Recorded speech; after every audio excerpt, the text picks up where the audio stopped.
نینی تال سے آتے ہوئے میں نے بے شمار منصوبے تیار کیے تھے۔ ایک منصوبہ تو جنگلی گھوڑوں کی وجہ سے ناقابل عمل تھا۔ موجودہ صورتحال میں دیگر تمام منصوبے بیکار لگ رہے تھے۔ اس کے علاوہ یہاں کوئی ایسا آدمی نہ تھا جس سے میں مدد مانگ سکتا۔ یہ اس علاقے کا پہلا آدم خور تھا۔ اگلے 3 دن تک میں سورج طلوع ہونے سے لے کر سورج ڈوبنے تک جنگلات میں گھومتا رہا اور بالخصوص ان جگہوں پر زیادہ توجہ دی جہاں گاؤں والوں کے اندازے کے مطابق شیرنی سے مٹ بھیڑ کے زیادہ امکانات تھے۔ میرا اندازہ تھا کہ شیرنی ادھر سے چلی گئی ہے۔ لوگوں کی مایوسی کے باوجود میں نے چمپاوت منتقل ہونے کا ارادہ کیا۔ چمپاوت یہاں سے 15 میل دور تھا۔ صبح سویرے ہم روانہ ہوئے، دھونا گھاٹ پر ناشتہ کرنے رکے اور چمپاوت ہم سورج غروب ہوتے وقت جا پہنچے۔ اس علاقے کی سڑکیں بالکل غیر محفوظ تصور کی جاتی تھیں۔ آدمی بڑے بڑے گروہوں میں ایک گاؤں سے دوسرے گاؤں یا بازاروں کو آتے جاتے تھے۔ دھونا گھاٹ سے روانہ ہوتے وقت ہم 8 افراد تھے کہ ہمارے ساتھ 22 مزید دیہاتی بھی آن ملے۔ اب ہم کل 30 افراد کا گروہ چمپاوت جا پہنچا۔ ان نئے ہمراہیوں میں سے کچھ افراد 2 ماہ قبل ایک اور 20 آدمیوں کے گروہ کے ساتھ شامل ہو کر چمپاوت پہنچے تھے۔ انہوں نے اس کی داستان کچھ یوں بیان کی: یہاں سڑک چند میل پہاڑ کے جنوب سے گزرتی ہے۔ 50 گز دور وادی سے یہ سڑک متوازی ہے۔ 2 ماہ قبل یہ 20 افراد چمپاوت کے بازار میں شرکت کے لیے آ رہے تھے۔ سڑک بالکل خالی تھی اور دن کا وقت تھا۔ اچانک انہوں نے چیخوں کی آوازیں سنی اور دہشت زدہ ہو گئے۔ پھر انہوں نے شیرنی کو دیکھا جو ایک برہنہ عورت کو اٹھائے لا رہی تھی۔ یہ عورت اپنی چھاتی پیٹ پیٹ کر مدد کے لیے پکار رہی تھی۔ اس کے سر کے بال ایک طرف اور پاؤں دوسری طرف سڑک پر گھسٹ رہے تھے۔ شیرنی نے اسے کمر سے پکڑا ہوا تھا۔ ان سے 50 گز دور سے شیرنی گزری اور اس کے بعد یہ لوگ اپنے راستے پر چل دیے۔ میں نے کہا کہ تم 20 آدمی ہو کر بھی کچھ نہیں کر پائے؟ نہیں صاحب، ہم اتنے خوفزدہ تھے کہ کچھ نہ کر سکے۔ آدمی جب خوفزدہ ہو تو کیا کر سکتا ہے؟ مزید یہ کہ اگر ہم شیرنی سے اس عورت کو چھڑا بھی لیتے اور شیرنی ہم پر حملہ بھی نہ کرتی تو بھی عورت اتنی زخمی تھی کہ اس کا بچنا ناممکن ہوتا۔ مجھے بعد میں علم ہوا کہ وہ عورت چمپاوت کے نزدیک ایک گاؤں سے تعلق رکھتی تھی۔ اسے شیرنی اس وقت اٹھا کر لے گئی جب وہ خشک لکڑیاں چن رہی تھی۔ اس کے ساتھیوں نے بھاگ کر گاؤں والوں کو خبردار کیا۔ ابھی امدادی جماعت تیار ہو ہی رہی تھی کہ یہ 20 افراد بھی آن پہنچے۔ اس طرح امدادی جماعت کو شیرنی کے جانے کا راستہ معلوم ہوا اور یہ سب اکٹھے ہو کر شیرنی کے پیچھے چلے۔ آگے کی کہانی کچھ یوں تھی کہ ہم لوگ کوئی 50 یا 60 مضبوط توانا آدمی تھے جو اس عورت کو بچانے نکلے۔ ہمارے ساتھ کئی افراد بندوقوں سے مسلح تھے۔ 1 فرلانگ دور اس عورت کی جمع شدہ لکڑیاں موجود تھیں۔ پاس ہی اس عورت کے تار تار کپڑے پڑے ہوئے تھے۔ یہاں سے ڈھول بجانے اور بندوقیں چلانے لگے۔ میل بھر دور جا کر انہوں نے ایک جگہ اس نوعمر عورت کی لاش ایک پتھر پر پڑی پائی۔ شیرنی نے اس کے جسم کا سارا خون چاٹ کر صاف کر دیا تھا، لیکن ابھی اسے کھانا شروع نہیں کیا تھا۔ چونکہ یہ سارے مرد تھے، انہوں نے منہ پھیر کر لاش کو کپڑے سے ڈھک دیا۔ بیچاری عورت اس طرح پڑی تھی جیسے وہ تھک کر سو گئی ہو اور ہلکی سی آہٹ ہوتے ہی جاگ جاتی۔ اس طرح کی داستانیں بند دروازوں کے پیچھے اور آتش دان میں جلتے انگاروں کی موجودگی میں سنائی جاتی ہیں۔ اس سے اندازہ ہوتا ہے کہ آدم خور کی موجودگی سے اس علاقے کے لوگوں کا رویہ اور احساسات کیسے بدل جاتے ہیں۔ اس کا حقیقی اندازہ گھر سے باہر تاریکی میں نکل کر لگایا جا سکتا ہے، جہاں ان درندوں کی حکومت ہوتی ہے، جہاں لوگ ان کی موجودگی اور ان کی دہشت کے سائے میں جیتے ہیں۔ ان دنوں میں بالکل ناتجربہ کار تھا، پھر بھی مجھے بخوبی اندازہ ہو چلا تھا کہ آدم خور کی موجودگی کے باعث کتنی دہشت ان علاقوں پر چھا جاتی ہے۔ میرے 23 سال کے تجربے سے بھی یہ بات مزید واضح ہو جاتی ہے۔ چمپاوت کا تحصیلدار اس رات مجھ سے ملنے آیا۔ میرے پاس اس کے لیے ایک تعارفی خط موجود تھا۔ اس نے مجھے رائے دی کہ میں چند میل دور ایک اور بنگلے میں منتقل ہو جاؤں۔ اس جگہ کے آس پاس کئی وارداتیں ہوئی تھیں۔ اگلی صبح جلدی سے تحصیلدار کے ہمراہ میں اس بنگلے میں جا پہنچا۔ وہاں میں برآمدے میں بیٹھا ناشتہ کر ہی رہا تھا کہ دو بندوں نے مجھے آ کر اطلاع دی کہ شیر نے گاؤں سے 10 میل دور ایک گائے کو ہلاک کر دیا ہے۔ تحصیلدار نے معذرت کی کہ اسے چمپاوت میں چند اہم کام نمٹانے ہیں اور یہ کہ وہ شام کو میرے ساتھ آ کر بنگلے میں ہی رات گزارے گا۔ وہ چلا گیا۔ میرے رہنما دونوں ہی مضبوط افراد تھے۔ ہم نے 10 میل کا فاصلہ ریکارڈ وقت میں طے کیا۔ گاؤں آ کر ہم مویشیوں کے باڑے میں گئے۔ یہاں ایک کافی بڑا بچڑا مرا ہوا تھا اور اسے تیندوے نے کھایا تھا۔ میرے پاس اس تیندوے سے مقابلہ کرنے کا نہ تو وقت تھا اور نہ ہی کوئی ارادہ۔ میں نے دونوں افراد کو مناسب انعام دیا اور واپس چل پڑا۔ بنگلے پہنچ کر میں نے دیکھا کہ تحصیلدار ابھی تک نہ لوٹا تھا۔ سورج ڈوبنے میں 1 گھنٹہ بھی باقی تھا۔ میں چوکیدار کے ساتھ اس طرف چل دیا جہاں بقول چوکیدار شیرنی اکثر پانی پینے آتی تھی۔ یہ وہی جگہ تھی جہاں سے بنگلے کے باغیچے کو پانی آتا تھا۔ یہاں نرم مٹی میں شیر کے بے شمار پگ دکھائی دیے جو کئی دن پرانے تھے۔ یہ نشانات آدم خور کے پگوں سے یکسر مختلف تھے۔ بنگلے لوٹ کر میں نے تحصیلدار کو موجود پایا۔ برآمدے میں بیٹھ کر میں نے دن بھر کی روایات سنائی۔ اس نے میری ناکامی پر ہمدردی کا اظہار کیا۔ پھر اچانک ہی وہ اٹھا اور بولا کہ اس کی واپسی کا سفر کافی لمبا ہے، اس لیے اسے فوراً ہی روانہ ہو جانا چاہیے۔ مجھے انتہائی حیرت ہوئی کہ آج صبح 2 بار اس نے مجھے کہا تھا کہ وہ میرے ساتھ رات گزارے گا۔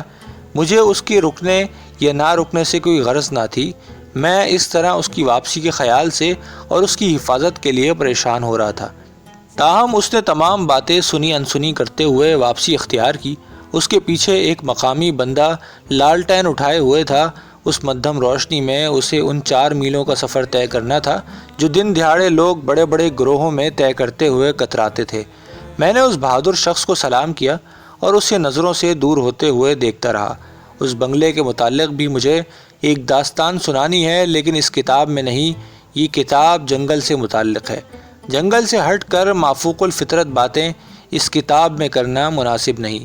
اگلی صبح میں نے بنگلے کے پھلوں اور پھولوں سے بھرے باغ کا چکر لگایا اور چشمے پر نہا کر دوپہر کو میں نے تحصیلدار کو واپس آتے دیکھا تو اطمینان کا سانس لیا۔ ابھی میں وہیں کھڑا اس سے باتیں کر ہی رہا تھا کہ میں نے ڈھلوان سے اوپر کی طرف آتے ہوئے ایک شخص کو دیکھا جو کبھی چلتا اور کبھی دوڑتا ہوا آ رہا تھا۔ بظاہر وہ خاصی جلدی میں لگ رہا تھا۔ تحصیلدار سے کہہ کر میں ابھی واپس آتا ہوں، نیچے اترا اور اس شخص کی طرف بھاگا۔ مجھے آتا دیکھ کر وہ شخص رک گیا اور سانس لینے بیٹھ گیا۔ جو ہی میں اس کے قریب آیا وہ چلایا، صاحب جلدی کریں، شیرنی نے لڑکی کو مار ڈالا ہے۔ میں چلایا، وہیں بیٹھو، اور واپس بنگلے کی طرف بھاگا۔ تحصیلدار کو یہ بات بتاتے ہوئے میں نے رائفل اٹھائی اور چند اضافی گولیاں جیب میں ڈالیں اور واپس پلٹا۔ تحصیلدار کو پیچھے آنے کا کہتے ہوئے میں چل پڑا۔ جو شخص خبر لایا تھا وہ کچھ اس طرح کا بندہ تھا کہ اس کی ٹانگیں اور زبان بیک وقت کام نہیں کر سکتی تھی۔ منہ کھلتا تو اس کی ٹانگیں رک جاتی اور جب چلتا تو منہ بند ہو جاتا۔ میں نے اسے کہا کہ وہ خاموشی سے میرے پیچھے آئے اور ہم پہاڑی سے نیچے اترے۔ گاؤں میں مردوں اور عورتوں اور بچوں کا ہجوم جمع تھا اور وہ نہایت پرجوش ہو رہے تھے۔ مجھے دیکھتے ہی سب کے سب ایک ساتھ بولنا شروع ہو گئے۔ انہیں ایک شخص چپ کروا رہا تھا۔ میں اس شخص کو الگ لے گیا اور اس سے ماجرا دریافت کیا۔ گاؤں کے ایک جانب چند درختوں کے جھنڈ کی طرف اشارہ کرتے ہوئے اس نے بتایا کہ جہاں ایک فرلانگ لمبی ڈھلوان تھی، یہاں درجن بھر افراد لکڑیاں جمع کر رہے تھے کہ اچانک آدم خور نمودار ہوئی اور ایک 16 سالہ لڑکی کو اٹھا کر لے گئی۔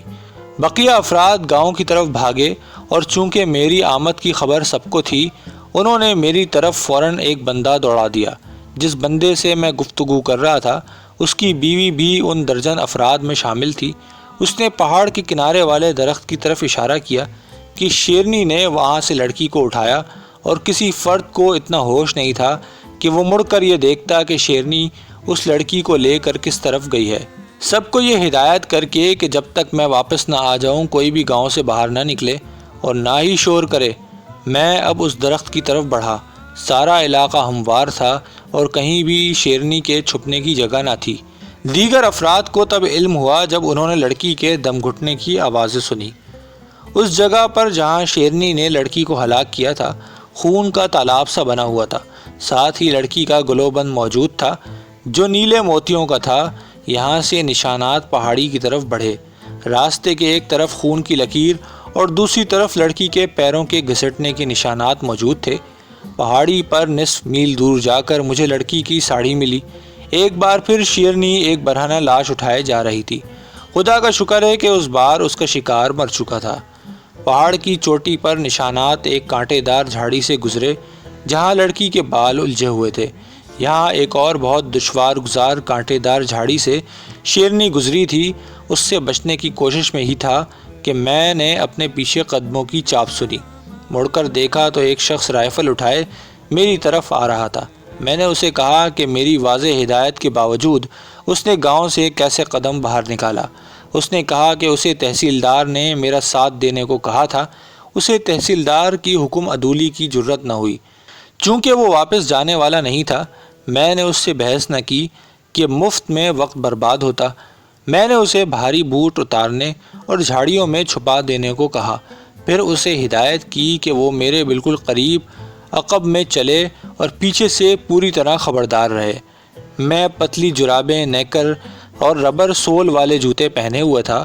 اس جھاڑی سے بچنے کا راستہ نہ تھا، اس لیے میں اس میں سے ہو کر گزرا جو کافی تکلیف دہ تھا۔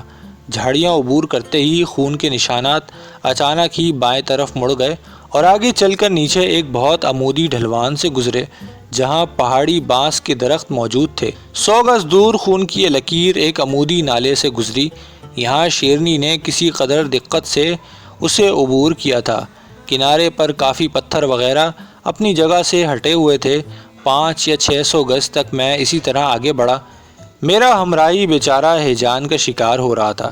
بہت بار اس نے مجھے روک کر کہا کہ اسے نزدیک سے شیرنی کی آواز آ رہی ہے۔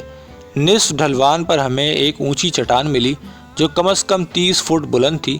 میرا ساتھی چونکہ آدم خور کے مزید شکار کی ہمت نہ رکھتا تھا، میں نے اسے کہا کہ وہ اس چٹان پر چڑھ جائے اور میری واپسی کا انتظار کرے۔ وہ بخوشی اس جگہ چٹان پر چڑھ گیا۔ جب وہ اپنی جگہ پر چھپ کر بیٹھ گیا تو میں نے نالے میں اپنا سفر جاری رکھا۔ 100 گز دور یہ ایک گہری کھائی سے ہو کر گزری۔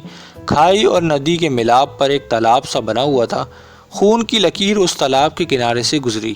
شیرنی لڑکی کو لے کر سیدھی ادھر آئی تھی اور میرے تعاقب نے اسے پریشان کر دیا تھا۔ ہڈیوں کے چند ٹکڑے ادھر ادھر موجود تھے اور پانی شیرنی کے قدموں کے نشانات سے ابھرنا شروع ہو رہا تھا۔ تالاب کے کنارے مجھے ایک عجیب چیز نے متوجہ کیا۔ بعد ازاں یہ انسانی ٹانگ نکلی۔ آج تک میں نے اس سے زیادہ قابل رحم چیز اور نہیں دیکھی۔ گھٹنے سے ذرا نیچے اس طرح کٹی ہوئی تھی جیسے کسی نے اسے کلہاڑی سے کاٹ کر الگ کیا ہو۔ گرم خون ابھی تک اس سے رس رہا تھا۔ اس ٹانگ کو دیکھتے ہوئے میں شیرنی کو بھول گیا۔ اچانک ہی خطرے کی لہر میرے اندر دوڑ گئی۔ رائفل اٹھائے ہوئے میں نے اپنی دونوں انگلیاں لبلبی پر رکھیں اور سر اٹھایا تو 15 فٹ دور میں نے پتھر لڑکتے ہوئے دیکھے جو اب تالاب میں گرنا شروع ہو گئے تھے۔ مجھے آدم خور کے شکار کا ابھی تک کوئی تجربہ نہ تھا، ورنہ میں خود کو اس طرح خطرے میں نہ ڈالتا۔ رائفل اٹھانے کی وجہ سے شیرنی نے چھلانگ لگانے کا ارادہ بدلا اور بھاگ گئی۔ اس کے قدموں سے پتھر لڑکے اور تالاب میں گرنے لگے۔ کنارہ بہت عمودی تھا۔ اس پر چڑھنے کا واحد ذریعہ دوڑ کر اس پر چڑھنا ہی تھا۔ تالاب کی طرف جا کر میں بھاگا اور چھلانگ لگا کر اس پر چڑھتے ہوئے جھاڑی کا سہارا لے کر اوپر پہنچ گیا۔ یہاں جھاڑیوں کی جھکی ہوئی شاخیں اب آہستہ آہستہ اپنی جگہ لوٹ رہی تھیں کہ شیرنی ابھی ابھی ادھر سے گزری تھی۔ یہاں ایک جھکی ہوئی چٹان کے نیچے وہ لڑکی کی لاش چھوڑ کر مجھے دیکھنے آئی تھی۔ یہاں سے وہ لڑکی کی لاش کو لے کر اس حصے میں گھسی جہاں بڑے بڑے پتھر موجود تھے۔ یہ علاقہ کئی ایکڑ پر مشتمل تھا اور یہاں گھسنا خطرناک اور دشوار ہوتا۔ پتھروں کے درمیان بیلیں اور جھاڑیاں اگی ہوئی تھیں۔ ایک غلط قدم آسانی سے ہاتھ پیر توڑوا سکتا تھا یا پھر سیدھا موت کے منہ میں لے جاتا۔ اس صورتحال میں پیش قدمی بہت مشکل اور آہستہ تھی۔ شیرنی اس سے پورا فائدہ اٹھا رہی تھی۔ درجن بھر جگہوں پر میں نے اس کے رکنے کے نشانات دیکھے۔ ہر بار خون کی لکیر کم سے کم ہوتی گئی۔